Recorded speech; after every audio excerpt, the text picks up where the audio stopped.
Pagbasa gikan sa basahon sa mga panultihon. Mao kini ang giingon sa kinaadman sa Dios. Una ako sa tanang mga binuhat sa Ginoo, ang una sa iyang mga gimugna. Gibuhat ako niya sa sinugdan pagayod, sa wala pa buhata ang kalibutan. Nahimugso ako sa wala pay mga lawod, sa wala pay mga tubod sa tubig.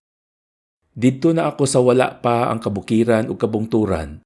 Sa wala pa buhata sa Dios ang kalibutan ug ang mga kaumahan, bisan gani sa wala pa yuta.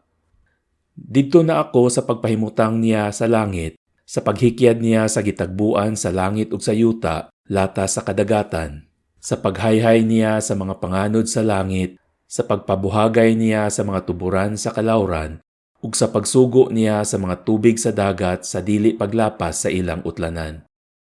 Didto na ako sa pagbutang niya sa sukaranan sa kalibutan. Tupad ako niya, maurag arkitekto ako, ako'y maglipay-lipay kaniya adlaw-adlaw. Malipayon ako kanunay uban kaniya.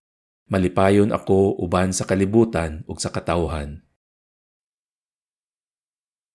Pagbasa gikan sa sulat ni San Pablo ngadto sa mga taga-Roma. Sanglit gihimo naman kitang matarong sa Dios pinaagi sa pagtuo. May panagdait na kita ug ang Dios pinaagi sa atong Ginoong Hesukristo. Pinaagi sa pagtuo, gidala kita niya ngadto sa grasya sa Dios, diin nagkinabuhi kita karon, ug nagmalipayon diha sa paglaom nga makaambit gayud kita sa himaya sa Dios. Nagmalipayon usab kita diha sa atong mga pag-antos, kay nasayod man kita nga ang mga pag-antos maghimo kanatong mapailobon. Ang pagpailob makapahimuot sa Dios. Ug ang iyang kahimuot naghatag kanatog paglaom. Kining paglaoma dili gayud mapakyas, kay gibubo man sa Dios ang iyang gugma sulod sa atong mga kasing-kasing, pinaagi sa Espiritu Santo nga gasa sa Dios kanato. Pagbasa gikan sa Ebanghelyo sumala ni San Juan. Si Jesus miingon sa iyang mga tinun-an, "Daghan paunta kaayo akong isulti kaninyo, apan karon dili pa kamo makatugkad niini.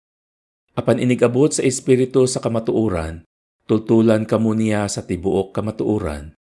Dili siya magsulti sa iyang kaugalingong pagbuot, kundili sultihan kamo niya sa iyang nadungog ingon man sa mga butang umaabot. Himayaon ako niya, kay ang ania kanako mao'y iyang isulti kaninyo.